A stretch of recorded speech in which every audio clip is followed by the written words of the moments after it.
Hindi natutulad yung sa iba na konting kibot, sa 10, lalabing 5, dadalawampu, ang gagawin lang, isprayan ng isprayan yung mga pader natin ng mga kung ano-anong mga bagay na wala namang kinalaman yung pader. Kalat ng basura, walang inapakang halaman, walang nangyaring gulo.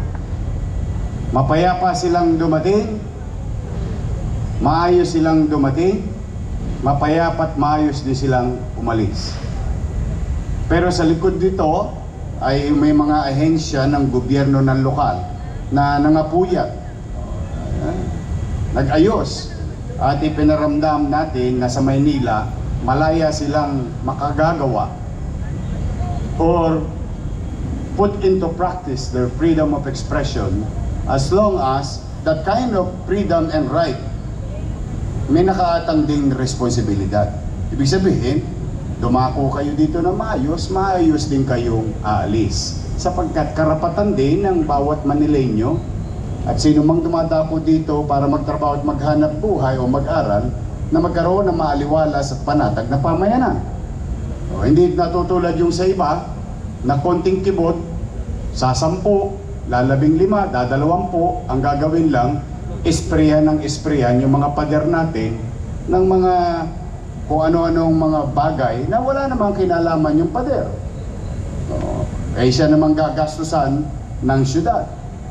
Ay ipambibili ko ng pintura, pambras, and so on and so forth. Kung maayos kayo, baka pakainin ko din kayo sa lungsod ng Maynila. Pero nagrally ka na, kumakain ka pa. Nagrally ka na, may doktor ka pa.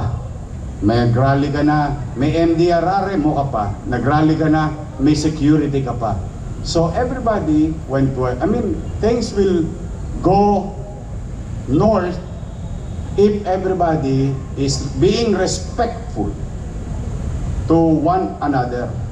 Habang kinikilala natin bilang pamalang lungsod ang karapatan ng lahat, pero lahat ng karapatan na yan ay lagi kong inuulit na may kaakibat o kabalikat na responsibilidad sa pamayanan at sa kapwa.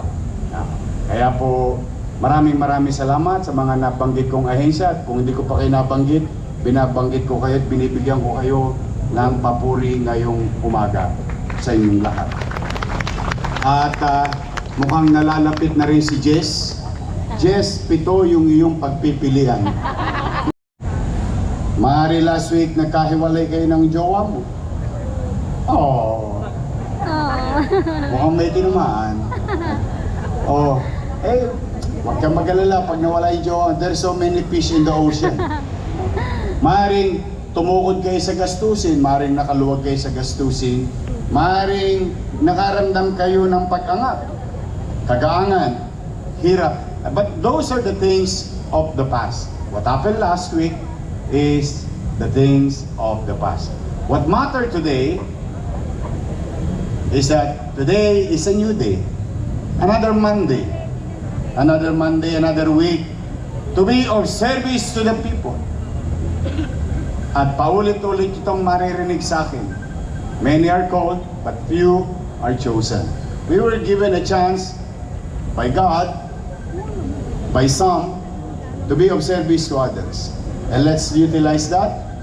Let's excel from our field of undertakings every single moment, especially kapag kaharap natin yung ating mga mamamayan o mga taong pinaglilingkuran. Kaya po, ang hiling ko naman ay sana lagi kayong malusog. At sana yung natagpuan ninyong partner sa buhay ay matagpuan din ni Jess. Masyado kang mapili. Joke lang. Sana matagpuan nyo rin ang tagumpay. Sana matagpuan nyo rin ang kagaangan sa buhay. But for now, let's just do and be of service to the people.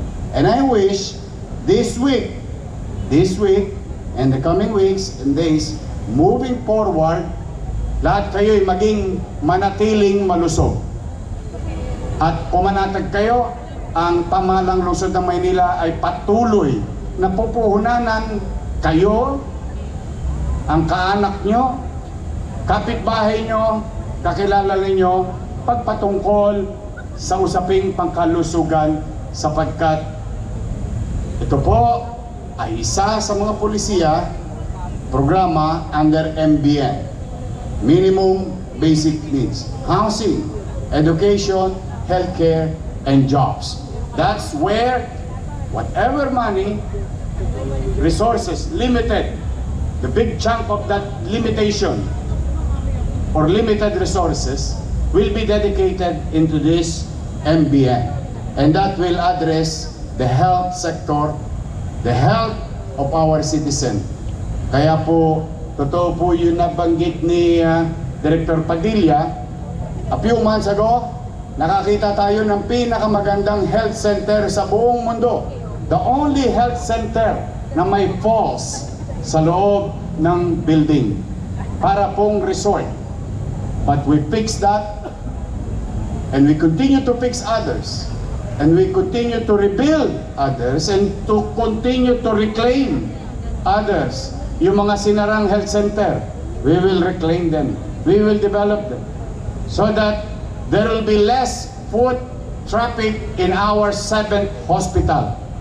Mas magaang, mas maliwalas sa ating mga ospital, we can attend properly, efficiently sa ating mga tunay na nagkakasakit o mas kailangan ng matinding medical na atensyon, so that our medical healthcare facility frontline, better equipped, better working environment, needed supplies, and I am happy to share that yesterday, the other day, and last week, the amount that we appropriated in the health board, about 300 million pesos, acquiring machines, equipments, tools for our hospitals and health centers, are unti-unti na pong dumarating. Ang ganda doong nakita ko nga, pag nabuntis mo isa doon, kung pwede pa, hindi ko lang alam, hindi ko sure. Ano tawag doon? Ultrasound, cardio monitor, x-ray, and so even dental chair, makabagong dental chair.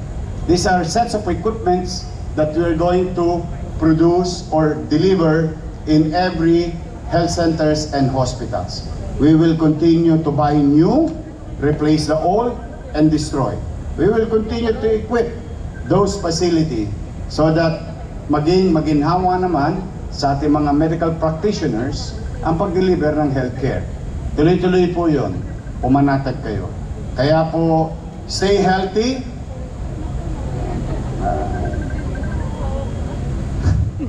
Yung Lunes na lang, hindi talaga kita matigilan.